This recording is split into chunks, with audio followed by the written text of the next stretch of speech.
Subscribe to our YouTube channel and press the bell icon to get the latest updates.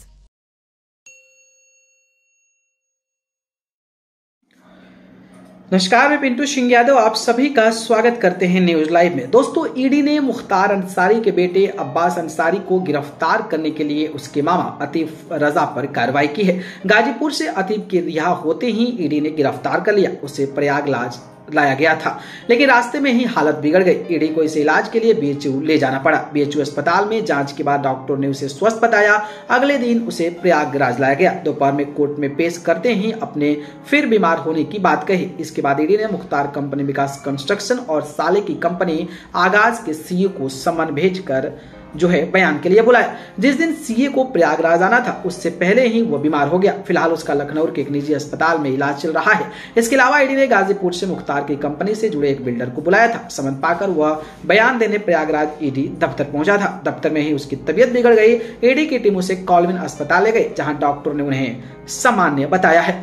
Mukhtar Ansari के विधायक बेटे अब्बास और साले अतीफ रजा से पूछताछ के दौरान ईडी ने विकास कंस्ट्रक्शन कंपनी से जुड़े 2 बिल्डरों को बुलाकर उनका आमना सामना कराया। सभी के बयान दर्ज किए गए। इनके बयान में विरोधाभास था। ईडी की टीम के सामने एक दूसरे पर आरोप भी लगने लगे। ऐसे में ईडी ने पहले उनका अलग अलग बयान दर्ज किया और फिर सामना कराया। विकास कंस्ट्रक्शन कंपनी के करोड़ों रुपए को एक दूसरे के बैंक खातों में ट्रांसफर किया गया था।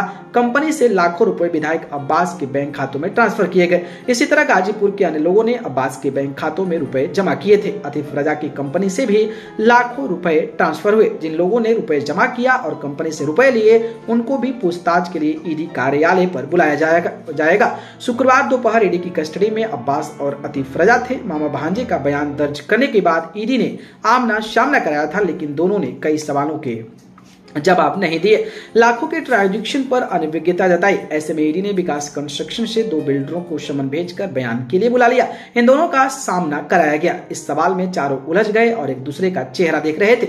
एक ने चुप्पी साध ली। सभी के बयान रिकॉर्ड दर्ज किए गए। ईडी की ओर से आने लोगों को भी समन भेजकर बयान के लिए बुलाया गया है, लेकिन ईडी के खौफ से हो रहे मुख्तार अंसारी के करीबी वो कहीं न कहीं अब अस्पताल में भर्ती हो रहे हैं और सीए के बाद और मामा और साला वो दोनों अस्पताल में भर्ती हो गए हैं। तो अब अंदाजा लगाया कि किस तरीके से ईडी का खौफ मुख्तार अंसारी के आदमियों पर है।